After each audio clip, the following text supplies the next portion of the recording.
Welcome. You're watching Rugby with Rifle, a podcast about all things rugby and life, with your host, Danny Pabone and Rifle Scudder.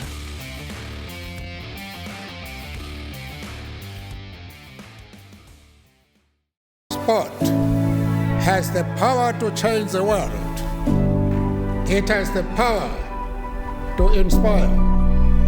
It has the power to unite people in a way that little else does. It speaks to youth in a language they understand. Sport can create hope where once there was only despair.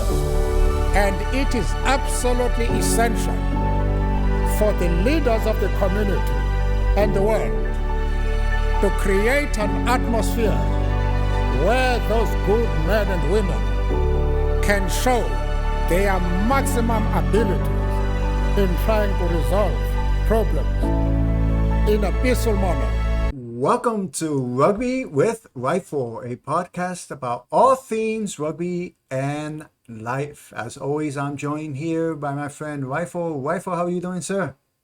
I'm doing very well. Thank you, Danny. How about yourself? Doing great, doing great. Unfortunately, your Springboks were unable to come out with a win in Eden Park against New Zealand. So now is it 50 straight or 51 straight wins at Eden Park? Or was it the one that they won now made it 51. So 51 consecutive tests for the All Blacks at Eden Park, since 1994. So what a record they hold there. Wow, what a record. Yeah. But that is a topic for another episode. We're going to be covering the third round of the Rugby Championship in our next episode. This episode we wanted to dedicate to Rifle's trip to South Africa this past August 2025. And if you are new to the podcast, we ask that you subscribe, like, and comment. We'll really appreciate it, because we want to bring the game of rugby to as many fans in America, and also to fans around the world that are not particularly rugby fans, but are sports fans in general. So please like, subscribe, and comment if you would like. We will really appreciate it. So yeah, Rifle, for everybody who doesn't know, his home country is South Africa. You grew up there in South Africa and moved out of South Africa. Was it in 1995, if I'm not mistaken? 1995, January 95, yes. And you lived in Taiwan, you've lived in Japan. So is there any other? No, those were the two countries you lived in before you came to the States, correct? Correct, yes. Yeah, only those two. Yeah, so you could say Rifle is a world traveler. And we just wanted to dedicate this episode because rugby, as I've mentioned before, and is like a religion in South Africa. And being that South Africa is currently one of the top teams, they were number one up to a few weeks ago. Now I believe they're currently number two in the world. So they're a top team internationally in the world of rugby. And you have spoken about this before, Rifle, on the podcast, is when you left in 95, that is when Mandela, was president at that time. And some people may know, some people may not know the history of Nelson Mandela. He was jailed for many years in South Africa during a period in South Africa known as apartheid. And he was he the first democratically elected president, correct? After apartheid, Yes. if I'm not mistaken? Yes.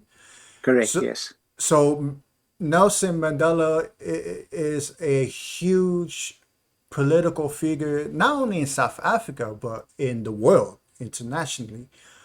He is known. So, yeah, it was a, uh, forgive me for a lack of a better term, a dark time in South Africa prior to 1995. And I just wanted you to share your thoughts on your recent trip, being that, you left in 30 years ago now. Wow, it's been 30 years. You have been back to the country since then. So I just wanted to share with the audience your experience being back in South Africa, and the reason you had gone there was for a rugby high school reunion, the high school you attended. So yeah, I wanted just for you to share your experiences and let the audience know how big of an impact rugby makes in the country, in the nation of South Africa. Sure, yes, I'll gladly do that. I have to start off just by saying that obviously, and I've said this many times previously on the show, that it's unfortunate that people are getting just my opinion, because obviously we all see the world through a specific lens, and the people that are watching this episode or this program, they're getting only my lens. And you can ask somebody else about exactly the same trip. You can ask someone else about the same experience, and you're going to get two different complete podcasts, because I said this, they said that. So I will gladly share everything that I experienced, but unfortunately, people are getting my experience the way I saw it, and I am wrong so many times that, but it's just an experience of mine, so I'll do that. But as I said, it would have been nice to have someone that can counter what I'm saying, or say, oh, I don't really agree with that. This is how I saw it, or this is what I think. But the trip was there were very good people ask me, obviously, how was it? And I say it's difficult to answer, because there were some parts of the trip that were amazing, and then there are some parts of the trip that were really, really terrible. So all in all, it's good to be back in America. I'm back safe and sound. South Africa is not always safe now anymore. So that was not something nice to experience. The last time I went to South Africa, I believe, was 2007. Went on holiday. So it's been quite some time since I've been back. So there has been a lot of change in South Africa since 2007. And unfortunately, in my opinion, change for the worse. So not a good change. A lot of people that you can talk to, and most people that I spoke to, are very negative about the future of the country. Not much good to say about what's going to happen to children at school now, the job situation, the homelessness that's happening in South Africa, jobs numbers, just the percentage of people that do not have work and can't find jobs. So it's getting worse and worse and worse. And it's a slow decline. I think we've all heard about the frog in the water. When you put a frog in a boiling pot, if you just chuck him in hot water, he's going to jump out immediately. But if you just warm the water slowly and gently, the frog doesn't realize the water's getting hotter, and it just boils itself to death. And that is what happened this time. And not just from my point of view, because I'll explain this. A lot of guys that were at school with me, they moved away from Pretoria, where my school was or still is. And they moved to an area now which is called the Western Cape. And they left the Pretoria, or the northern part of South Africa, Pretoria. This friend that I'm talking about specifically, who I went to stay with, they left there in 1995. And since 1995, he has not been back to Pretoria or to our school, and has just been in the Western Cape area. There's an area there that we call the Garden Route, and it is gorgeous. It's a road, it reminds me of California, where you have these beautiful roads along the ocean, And as you ride, on the one side you see the mountains, and on the other side you see the ocean. It's like that. It's exactly Wow. the same. It's breathtaking. And you can literally see the whales and the dolphins if you get to a spot and you just sit down and look into the ocean. Good day from a gorgeous day here in Mossel Bay, South Africa. Just to speak upon the weekend sports. Oh my goodness, what a bad weekend for South Africa. Springboks got hammered by Australia. Well deserved. Australia so well played. Springboks looked good in the first 20 minutes, and people thought, oh my goodness, here might be a 50. But things turned around after 20. Australia came back. So well done, Australia. No excuses. Well done. Excellent. New Zealand also pretty hard game, but they beat the Pumas. So everything to play for still in the competition. Obviously, no one expected the result that happened with Australia and the Springboks. But we'll have to wait and see what happens this weekend. But hopefully everything goes well with you guys, and talk to you after the next game, hopefully. Cheers. So he had not been back since 1995. And I had not been back since 2007. And when he spoke about Pretoria, it was even worse than what I was saying about Pretoria, because he had not been back for even a longer period than me, even though he has not left South Africa. He's always been in South Africa, but he lives in the Western Cape. So that was shocking to hear from another South African, a guy that was at school with me, coming back. And he jokingly said, because this was our 35th reunion, and he said it took 35 years to get him back to the school, and it's going to take another 35 years. So at the 70th reunion, he said he'll come back and see if the school is still existing and if it's still standing. In any case, another thing about South Africa is our biggest talk and our biggest camaraderie is around high school. It's unlike America, where people, when they say, what school do you go to, people will say, Florida State or LSU or Alabama or Pennsylvania, Penn State. When we talk in South Africa, we say, what school did you go to? It mostly means the high school. So age 12 to 17. That is what you are proudest about in your life. When people talk about schools, that's where you went. So it's not the university or college age that we necessarily talk about, but high school. So the high school that I finished at was an all-boys high school. There were about 900 boys in the school when I was there. I finished school there in 1990. And when I went back now, the school is 1,500 boys, so 1,497. So the school's almost doubled. So it's grown a lot, and there's a specific reason. But just going how things are still done in the school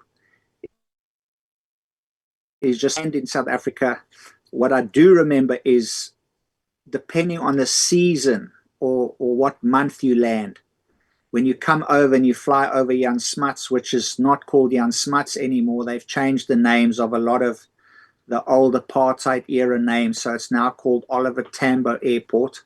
When you come to land, you fly over an area which is the East Rand, Kenton Park, where the airport is, and around there are farming areas, and you can see, when you come in during spring or summer, it's green and it's lush. But when you come in during the winter, oh my goodness, everything it's burnt. They burnt the grass. It's black, it's yellow, everything is dead. It's not a pretty sight. So when I came in now, it was summer in here where we are in America. So obviously that means it's winter in South Africa. And seeing all that dead and oh my goodness, it's just not the most beautiful sight. But in any case, so flew into what our airport is now called. As I say, it's called Oliver Tambo. And I was told not to write your name on your suitcase or on your baggage when you get to the airport. I was told not to change money at the airport because there are people that walk around and they watch. They see who has money. They try and check on your suitcase the address. So if you write, my name is Joe Blow, I live at 79 Apple Street, they will phone people outside in the car park, and they will say, there's a guy with a yellow top and a big beard. He just changed a lot of money, or he's got big suitcases. Follow him. And then they will go to your home. They will follow you. So, when you fly in, you don't feel very, very, very safe and welcome when you arrive in your old home country or your country of birth. In any case, so I arrived there, and the reunion was about 3 days after I arrived. As I say, the area that our school is in is called Pretoria. So it's the capital of South Africa. It's about 80 kilometers north of Johannesburg. So during the summer season there, we have trees called jacarandas, and you can find it, I'm sure, on YouTube, whatever, and they make a purple flower. And these are huge trees, not as big as oak trees or so, but they are big. They're big trees, and these purple flowers are just everywhere. It is one of the most beautiful sights that you will ever see. And then at the end of the season, these flowers fall down and the streets look like they are carpeted with purple carpets. That's how thick when these trees, when the jacarandas lose their flowers and they fall on the roads, it's absolutely gorgeous. So unfortunately, I missed the beautiful carpet of those purple jacarandas, but the trees were still there. So that's one very, very, one of the first things when you go at the right season that you can see about Pretoria is that. But our school is close to an area called Hatfield. And when I was at school, that was one of the areas we would go and party. So they had diners, they had shops. Not that they have a Chick-fil-A there. We don't have Chick-fil-A in South Africa. But just to try and explain to American people, there would be all of these, say, Domino's and Chick-fil-A, and you would have restaurants and so forth. Now, when you went there, it was completely different. And the hotel that I stayed in, right next to the hotel, I mean, there potholes in the road. It's unsafe to walk there. It was really scary. It was not nice to be there. And my friend came to pick me up every night, and he said, my goodness, you should have got a hotel in a different place. But when you look on the website, and you look at the hotel, they don't show you that. Oh, yes. And you've got places next to the hotel, what is called, it's like a shebeen. A shebeen is what used to be when I was growing up in the townships. They would have illegal bars, and that would be called a shebeen. So they would sell alcohol, and they didn't care how old you were. In South Africa, drinking age is 18. It's not like here in America. But they wouldn't care if you were 16. If you got money and you go there and you buy beer, they would sell to anyone. So we had to then slip away from school or wherever, and we would go into the shebeens and we would buy our alcohol or our beer. That's what we did over there. So in any case, next to the hotel here, it's like a shebeen. I mean, the music is going till all hours of the night. There are people there. There's noise. And in South Africa, we have what we call taxis. It's not the same as America, where you have these yellow cabs. Our taxis are mini buses. So, for example, if you would think of a Volkswagen or a Toyota mommy van kind of thing, but seats all out. So a high school in South Africa would have these when I was there, and the whole team would fit in there, and we would drive from school to go and play. Those are what we call taxis in South Africa. And they were just everywhere. And as I say, they've got loud music, and till all hours of the night, there's noise outside. And it's just, you don't want to go outside. I did not feel safe. And the white population now in South Africa, I believe, is 6%. So when I was growing up in South Africa during apartheid, we had, and as I say, this is like you correctly said, I left in 95, but I believe we had 46 or 48 million people in South Africa. And of those, we had 6 million whites. And the rest are what we call either coloreds or black and Indian. in any case, so now the percentage is 6%, I was told, of white people. So there are not a lot of white people. It looks more and more like the rest of Africa, where when I was growing up, it did not look that way. But now it looks much different to what I can remember. And as I say, the rubbish on the streets, the trash, sorry, we say trash, we say rubbish. So and because of all the rubbish now, when the rain does start falling, the water can't go into the drain. So then the water starts packing up on the streets. So it's just not a pretty sight.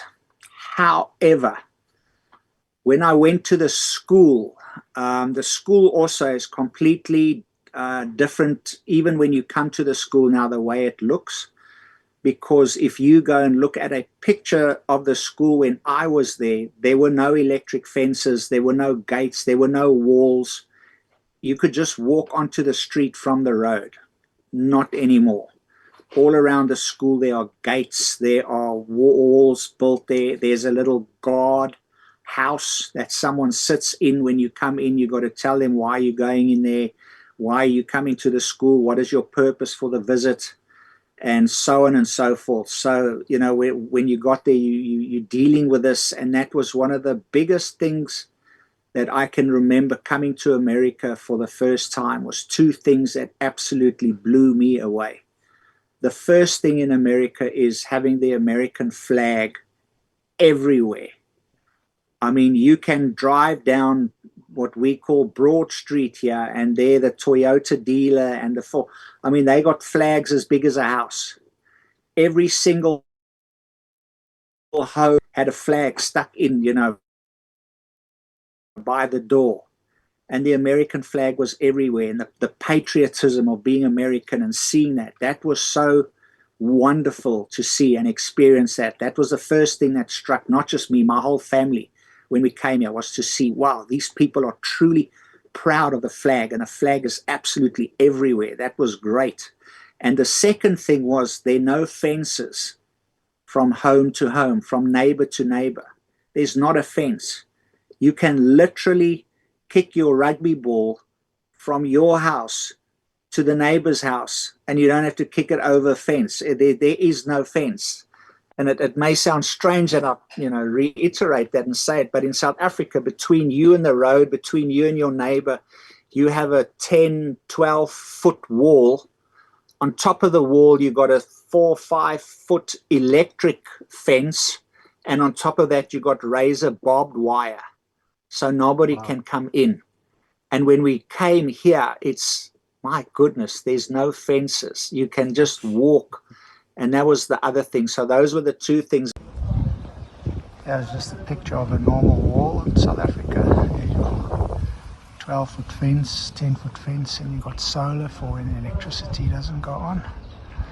You got your electric fence all around the wall. There you go. As far as the eye can see.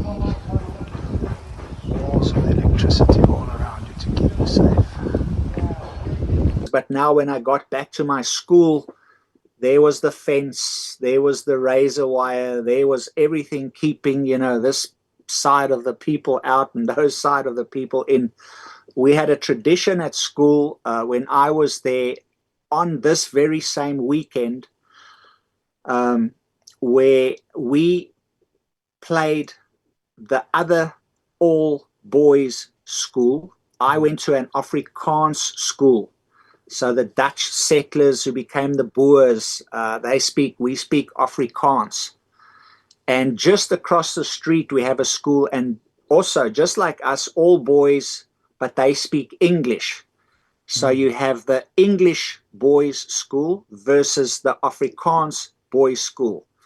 And that is one of the biggest games that we have in our calendar year, is the game, this rugby game. And thousands of people come to this game from all over, all old boys, whether you're from the Afrikaans side or the English side. So rugby is alive and well in the school system in South Africa. But what would happen when I was at school, we would run away, the whole school, all 900 boys would run away after break very close to our school, there's a place called Magnolia Dal. And there was a swimming pool there, a public swimming pool. And the school together, as a tradition, and we were not allowed to do this, but all the boys ran away from school. And we jumped into the swimming pool with our clothes on and we swam. And then we would walk back to school because the teachers now, they knew what was going to happen. They would tell us, you better get back to school. And then when we got back to school, in the school hall, we had obviously 4 doors going in. And at every door, there would be a teacher with a cane. And as you got back to school and you went into the hall, they would cane you. So you got wet pants on, and they stand with a cane, and they would lash you. They would cane you with that cane. Every single boy in the school would get caned, and that was a badge of honor to do something like that. That's what we did. That was fun. That was one of the things that we could still do. Now, the boys, it's physically impossible to run away. You can't, because the gates are locked.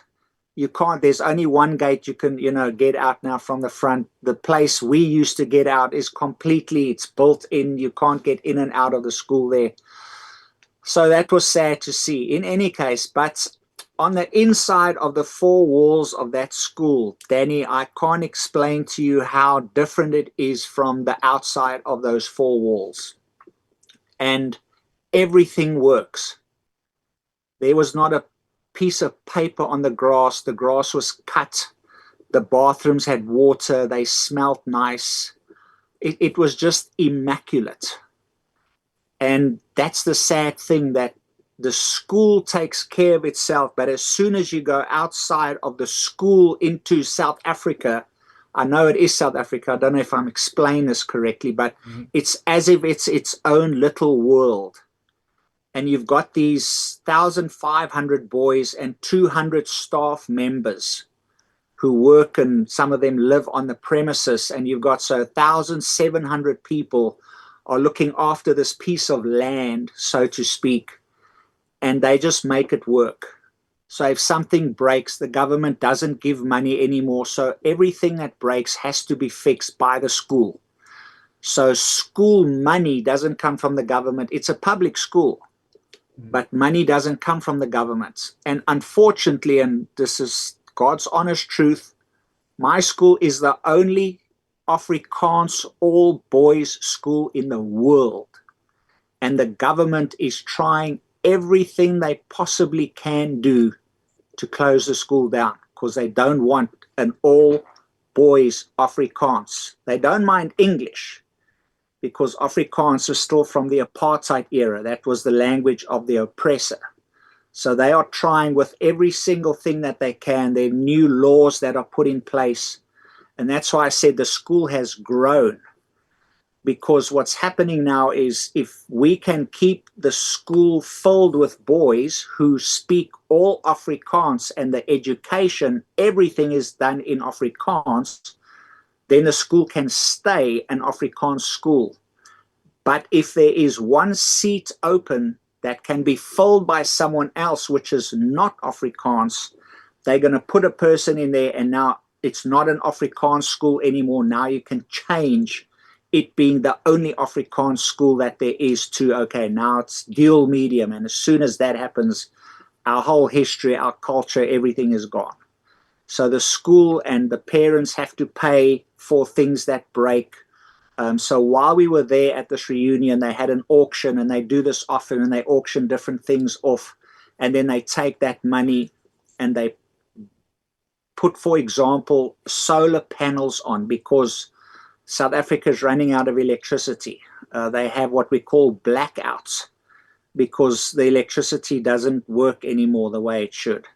So different areas will get different times where you have electricity, and then they'll say, right, this area for the next 3 hours from 9 to 12, there will be no electricity, and so on and so forth. So you can't do that. So my friends and their kids are sitting at home by candlelight, studying for exams, trying to do their homework. So that was very sad to see and to hear. But the school now has to overcome that. So they've put solar panels on the roof. They had to buy it themselves. The water in South Africa is an issue. Buy big drums so that they can provide water when there's no water coming through.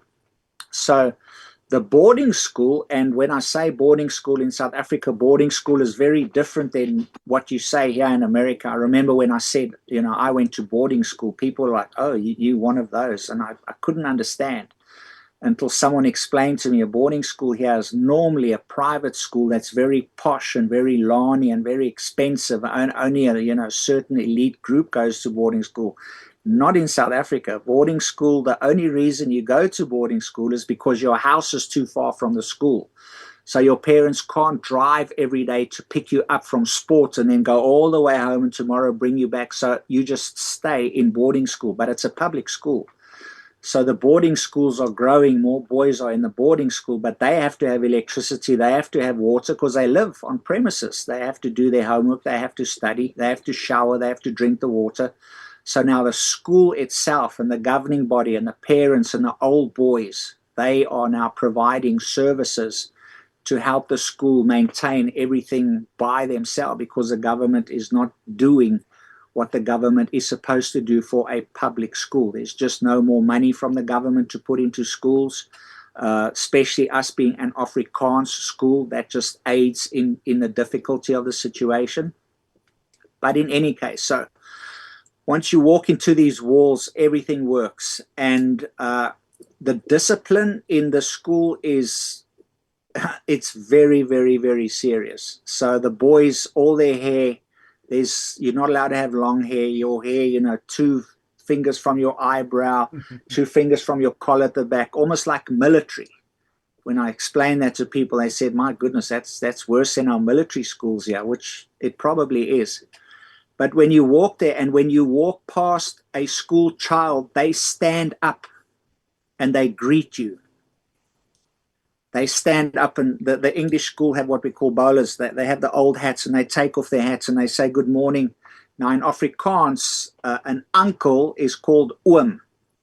And these kids, whenever they see someone who is a parent or an old boy or just finished the school, they would stand up and they would say, good morning, uncle, or good afternoon, uncle. They literally stand up. So it's just amazing. You would walk by and these boys stand up and they take off their hats from the English school and greet you and say, good morning, how are you? Can I help you? Do you just look lost.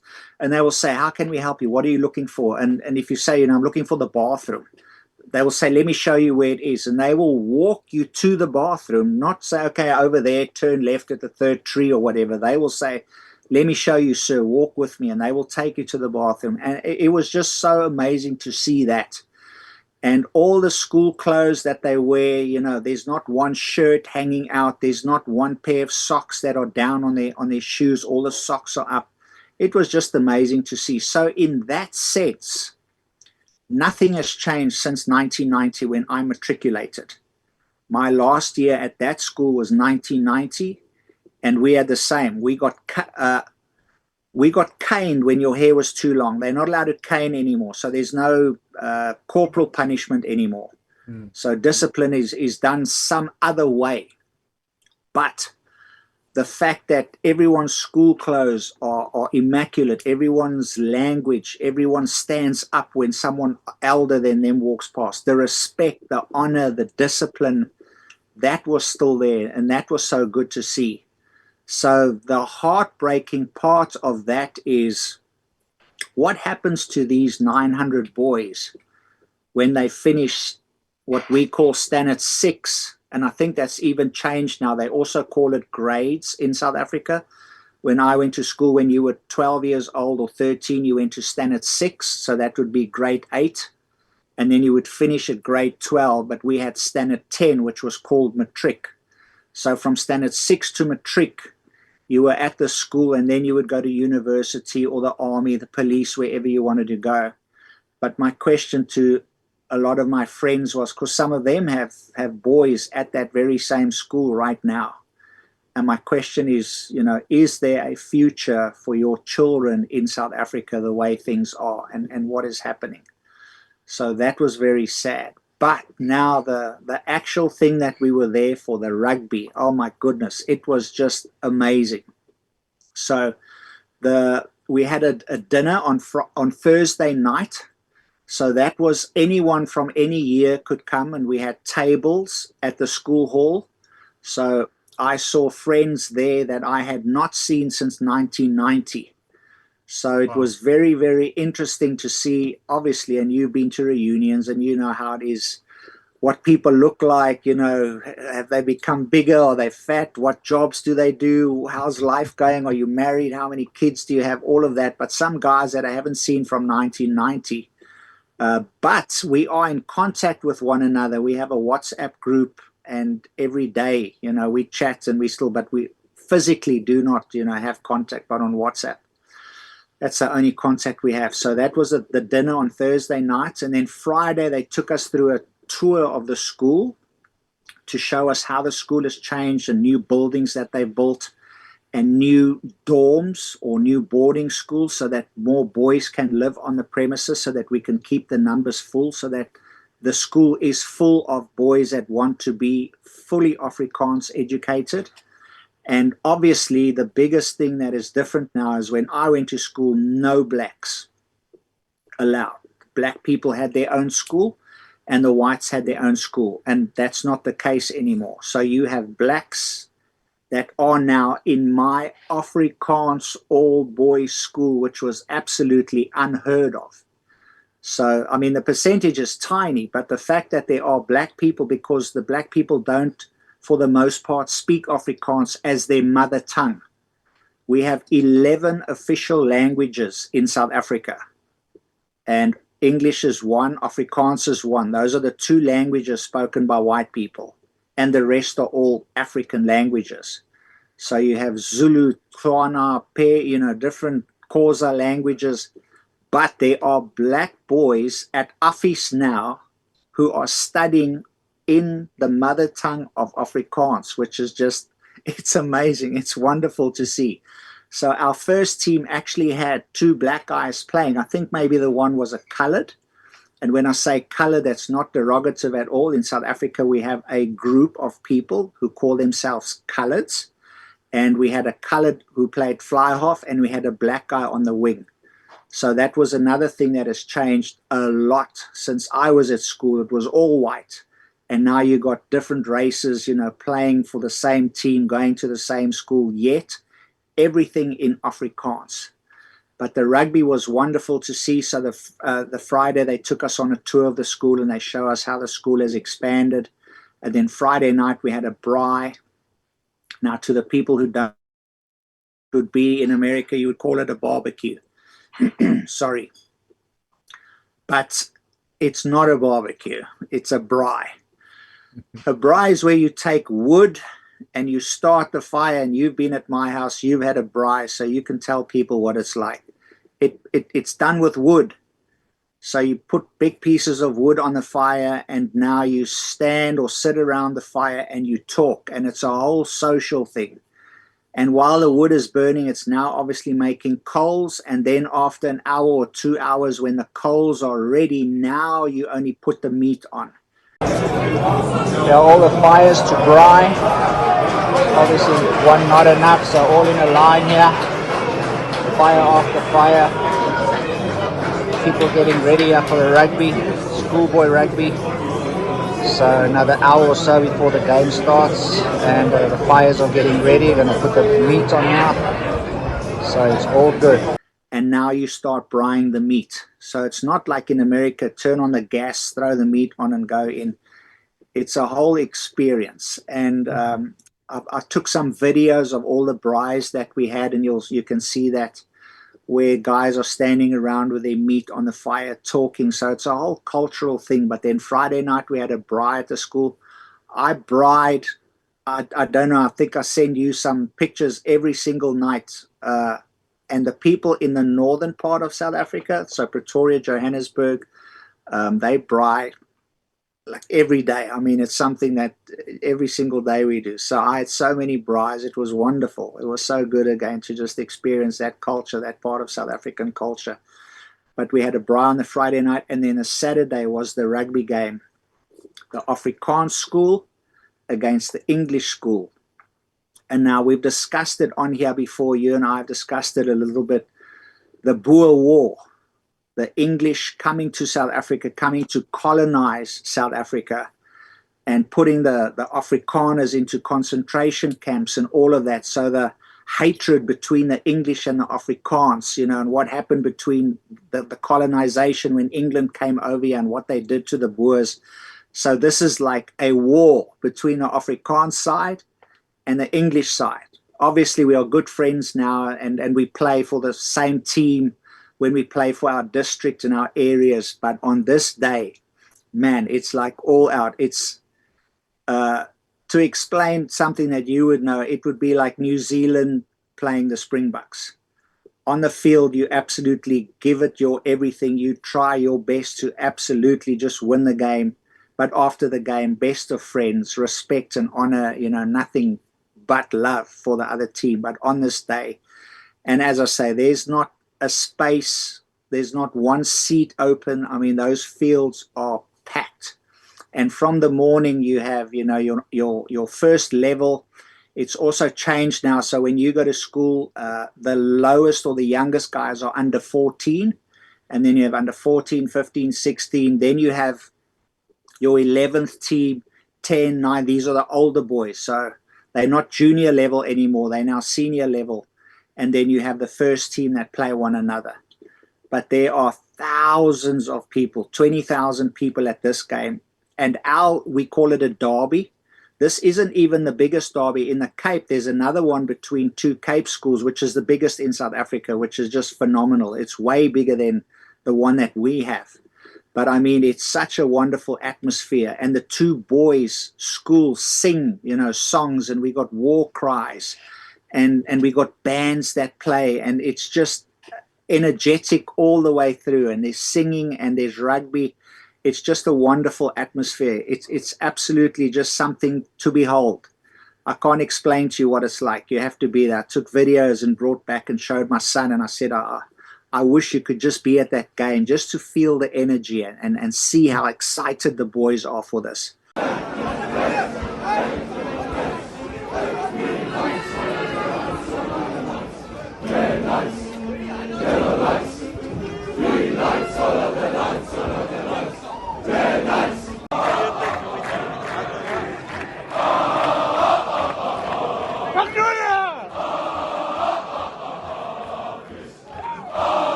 And then, unfortunately, when all of that is finished, you got to leave the school and you go back into the South Africa that South Africa has become.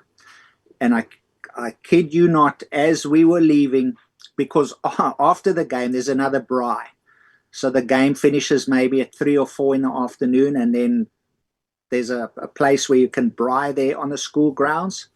And people have, there's a bar there, so they drink is your brandy and Coke and your beer, whatever, and you got pap. So that's our kind of grits, the same as grits here, the meal that we have, the corn. And you have your wors, you have your sausages, your steaks, and you braai. And then whatever time, I think it closes at 11 at night. And while we were standing there braaiing, one of our friends said, okay, he's got to leave, he's going home. So he left. And 5 minutes later, when we were leaving, he came back. And we said, oh, you just said you were leaving 5 minutes ago. And he said, I was 20 meters away from my car, and I watched my car being stolen.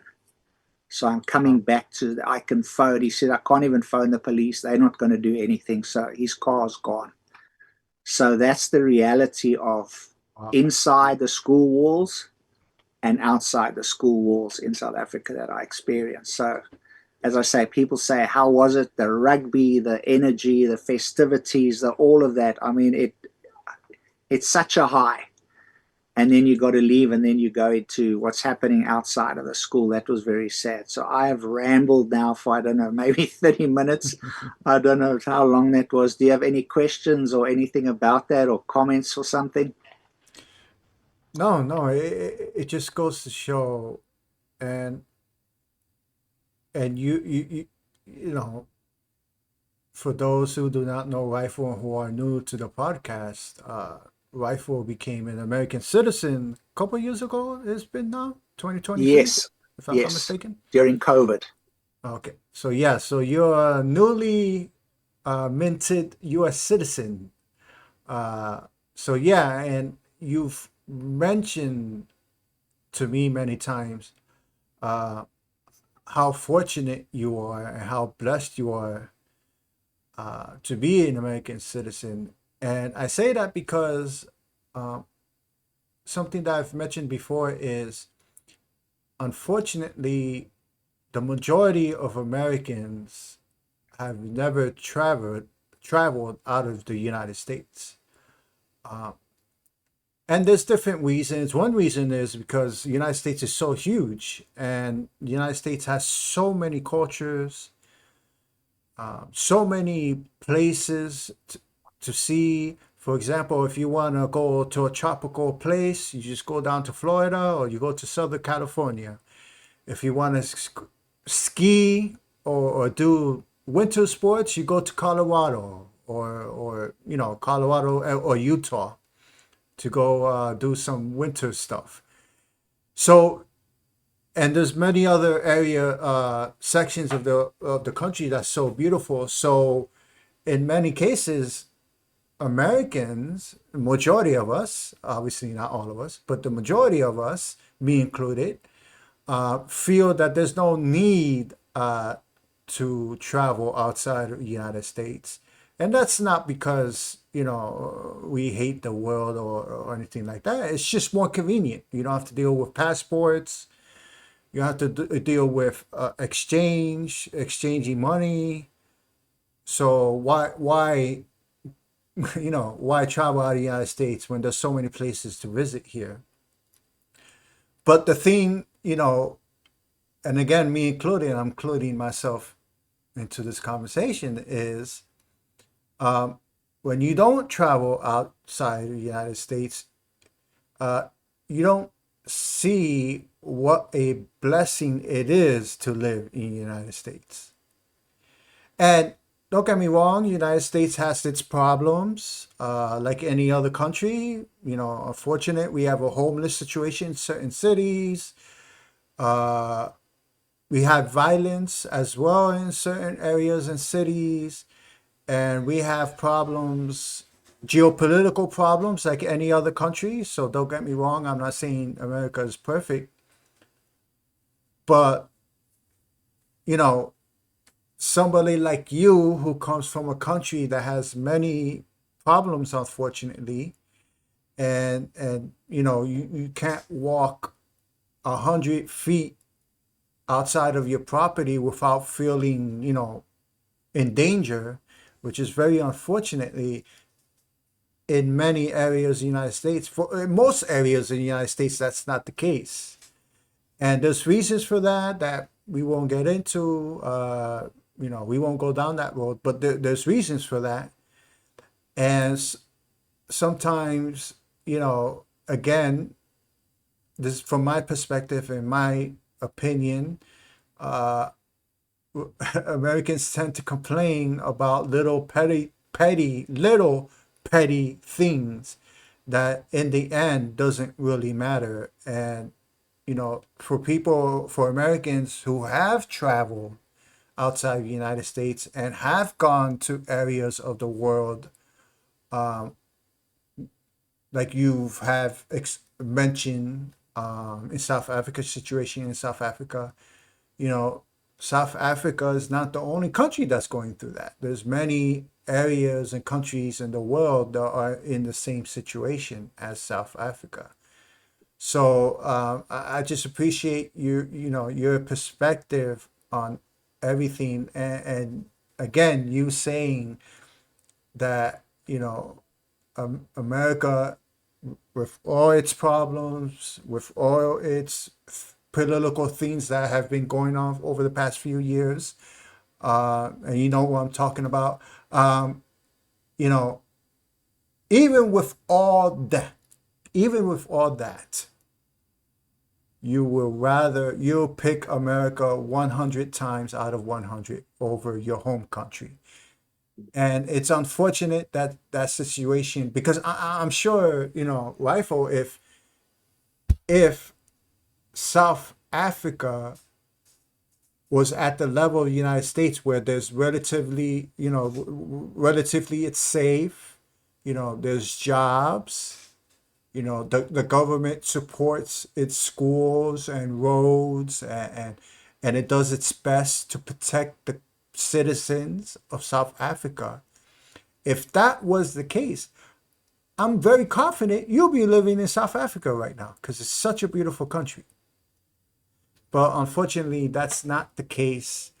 And the one thing, and again, you've spoken about this in previous episodes. The one thing I want, and you touched briefly on this, the one thing I wanted you just to explain to the audience of this podcast is that speech that Mandela made. Was it at the 95 Rugby World Cup, if I'm not mistaken? Yes.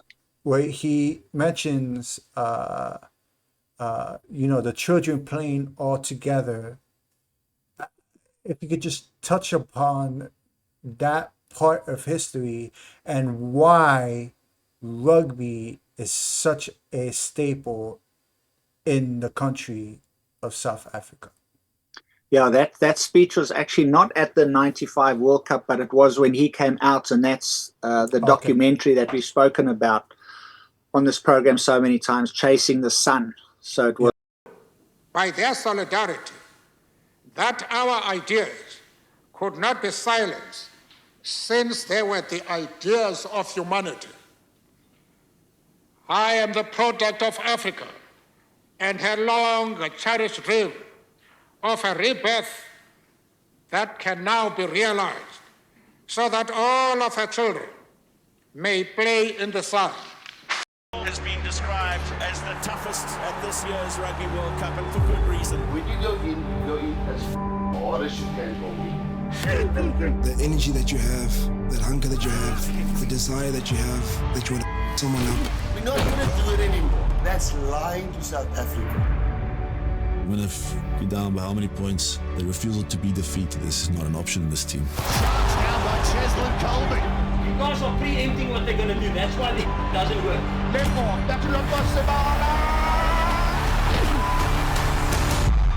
was him saying that basically, in different words, but like Martin Luther King saying, wouldn't it be nice if all our kids could just basically play together, that you would be judged for who you are, not what you look like, the character of the person that you are, not the color of your skin. So that was what he said was, let our kids, play under the sun. So Chasing the Sun comes from that. Mm-hmm. But during the 1995 World Cup, when we won the World Cup, when President Mandela came out onto the field, because the president of the country comes out, they shake hands with both teams. We played against the All Blacks, which are our rivals, the biggest, rugby battle that you can have in the world. I'm sure if you ask anyone, would be New Zealand against South Africa. Mm. And in 1995 was our first World Cup that we could play because of apartheid. So we were not allowed to play in any previous World Cups because we were banned. We couldn't do that. So this was the first World Cup we could take part in. And now we were playing in the finals against New Zealand at Ellis Park. And then when Nelson Mandela came out, he wore a Springbok jersey with a number 6 on the back, which was our captain then, Francois Pienaar. It was his number. And for the president to come out with a Springbok jersey, because people saw, the black people, for the most of it, saw rugby as a white Afrikaner-dominated sport, and they wanted nothing to do with it. They wanted to play football, soccer. That's what they wanted to play. They wanted to play soccer. So they could care less about rugby. The Springbok was an evil symbol for them, because in their minds, this was what the white man, the Afrikaner that oppressed them, that put them down, that didn't give them rightful chances and opportunities in the country. This was their game. This was their symbol. This was theirs. So they hated that. And when President Mandela came out with his jersey with a Springbok on and saying, hey, listen, you guys, there's been enough bloodshed in this country. We've been killing one another. Enough people have died. Let's move forward as the Rainbow Nation. That was all around rugby. And that's when things started to change for the cultures of South Africa. And you can speak to people from South Africa that were alive then and went through that were older, like myself.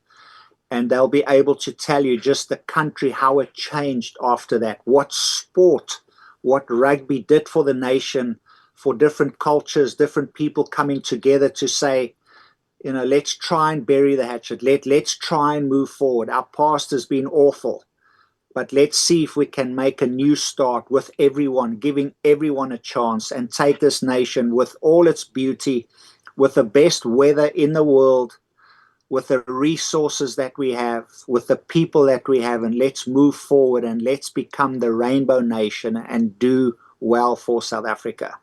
And that's how that all came to be. And then not obviously, but South Africa won the World Cup that year, 1995, and President Mandela holding the cup and giving it to Francois Pienaar, and both of them standing with a rugby Springbok jersey with a number 6 on the back. Epic, just for the game of rugby and what rugby did.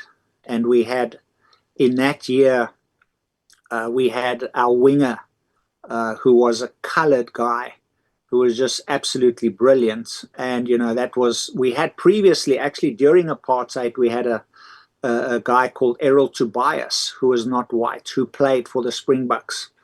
But now we were starting to open up the game to anyone could play the game. Anyone could go to anyone's schools and things like that. It changed now.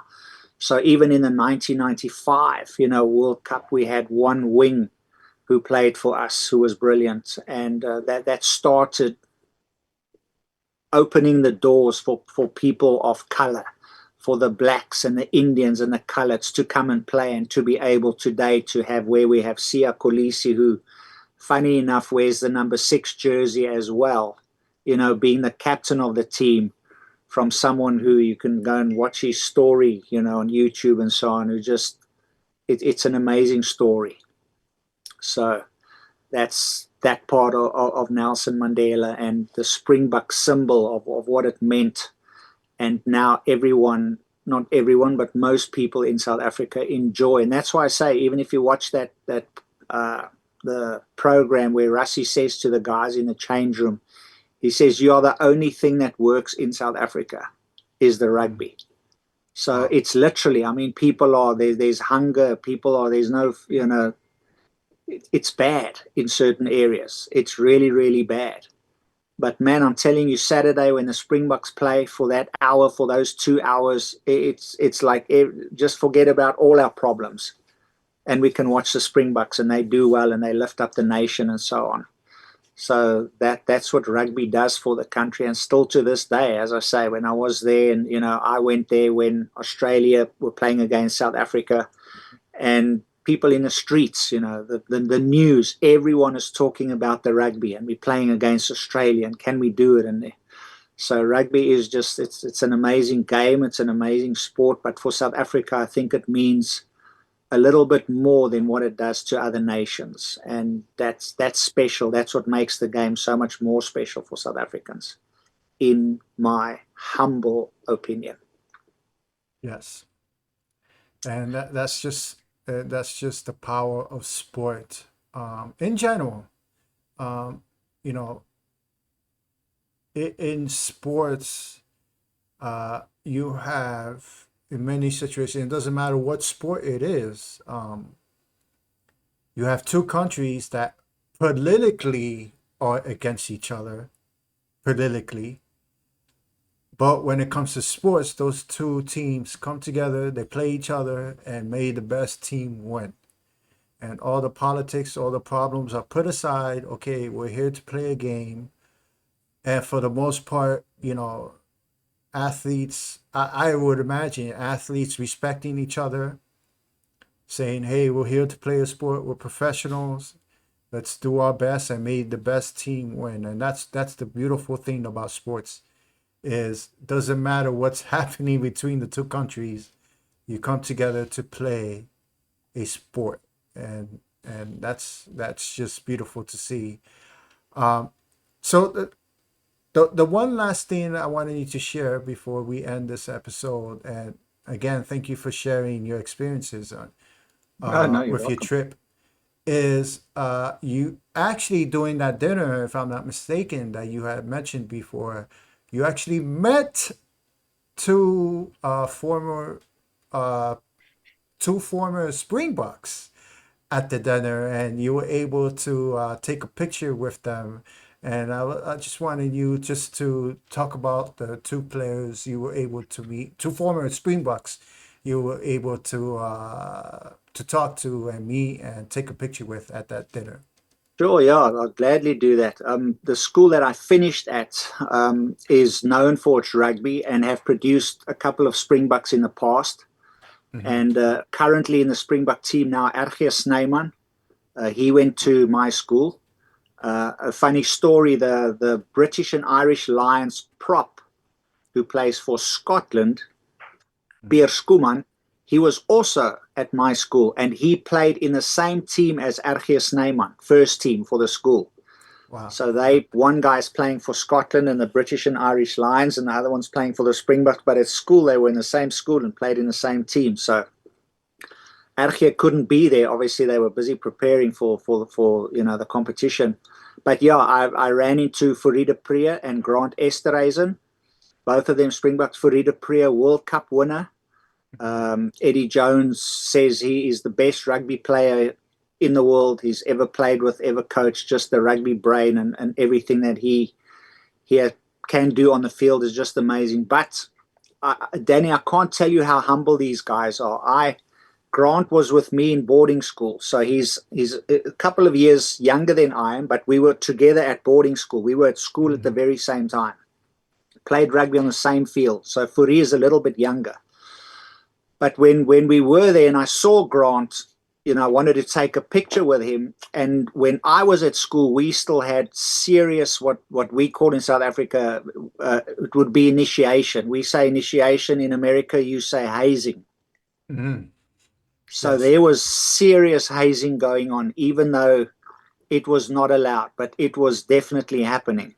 Mm-hmm. And Grant was one of the juniors. He was a little bit younger than I was. And when he saw me, and I mean, here he is my hero, even though he's younger than me, because he's a Springbok. I mean, what a privilege, what an honor. And I said, hey, can we take a picture? It would be my honor. And he said, no. I'm so honored to take a picture with, we would call our seniors masters. Mm. That's just, you're my master. You're older than me. I look up to you. So, and he was saying, no, it's my honor to be able to take a picture with you who were my master at school. And here's a guy that's played against the best in the world, toured as a Springbok, gone everywhere, done. I mean, he's reached the pinnacle of sport in every South African player's mind, and he says, no, it would be an honor to take a picture with you. And then the next day when we actually had the tour around the school, you know what he was doing? He was walking around and taking pictures for the people in groups. Not pictures of him with people, but he would say, okay, you guys, you were all together in 1995. You guys finished. You guys stand over there and I'll take a picture of you. It was just so humbling to see a Springbok from that school still greeting us with the special handshake kind of thing that the juniors would greet the seniors with.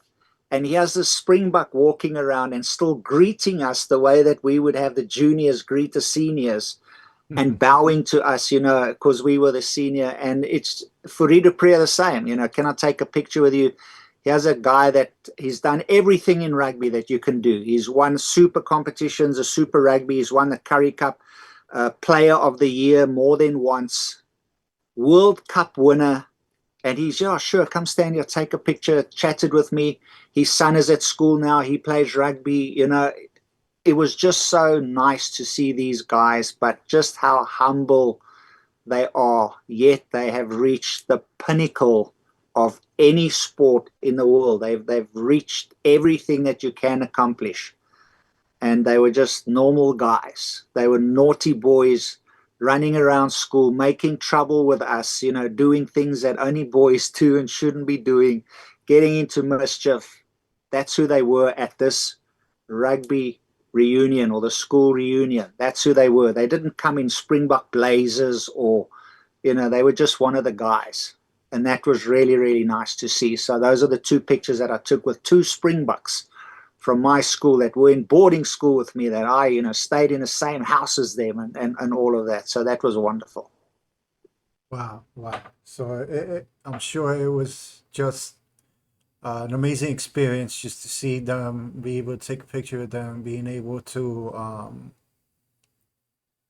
just to chat with them and just share different, I'm sure, you know, share some memories at the school. So yeah, it must have been a really great experience that, you know, not too many people could say, hey, I went to school with a professional athlete and, you know, got to talk to them personally. So yeah, not too many people could say that. It's pretty cool to see. Yeah, but some of those stories I will not mention on our program. That's just between the boys at the reunion. It stays there. But Yeah, yes, there are definitely some stories we spoke about.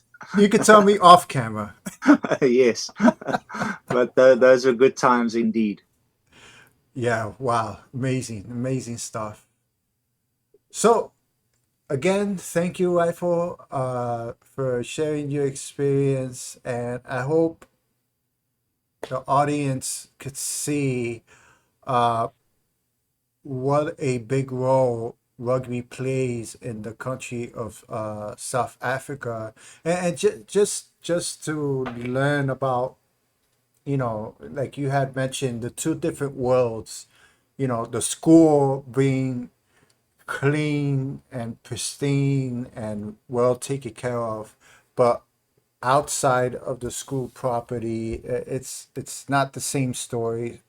It's a, you know, unfortunate situation. It's a sad situation that's going on in your home country, but you know, nevertheless, I'm sure you still love your country. You know, that's where you were born, that's where you grew up, and the love for your country will never go away, regardless of what the situation is there. So yeah. Still got friends and family there, so yes, most definitely a lot of love for the country, and hope and pray that things can turn around for everyone, for every single person in South Africa. Yes. That life could become better for them, for sure. Yes, that's my prayer and hope as well.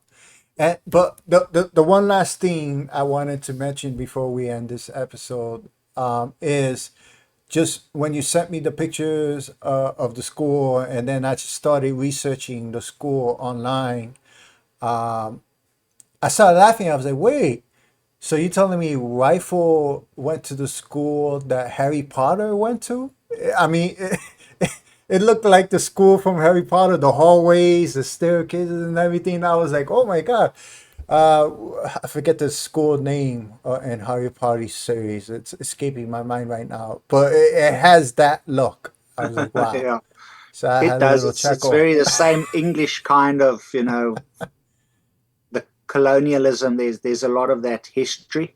Yeah. In our schools, and those schools, as I say, my school thing started 1905. So you got schools from the 1800s. So the buildings are old, like the English schools. And, you know, we did a program on England and the rugby school, what it looks like, the halls and the corridors. And you got all the first team pictures and photos from 18 whatever on the walls. You know, the history is just so rich. And here is our first team rugby players since 1905. Every team that played for the first team. And here is 1989. And there I am, bottom second to the right. And then once again, 1990. There I am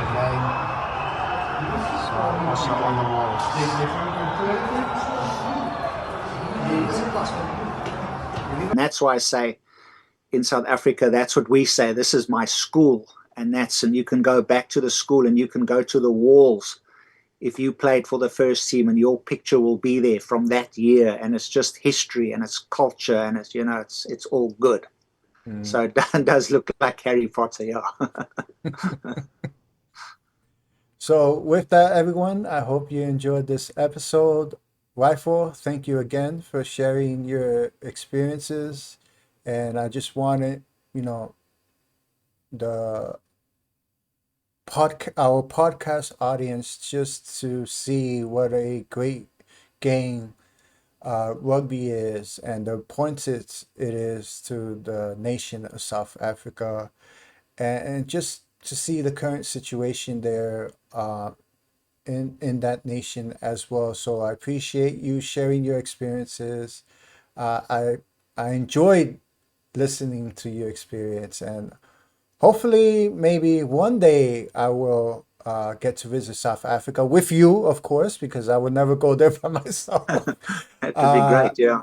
Yeah, and maybe experience a game at your alma mater. So yeah, that'd be cool to see. So thank you, my friend. Very welcome. Thank you for watching, everyone.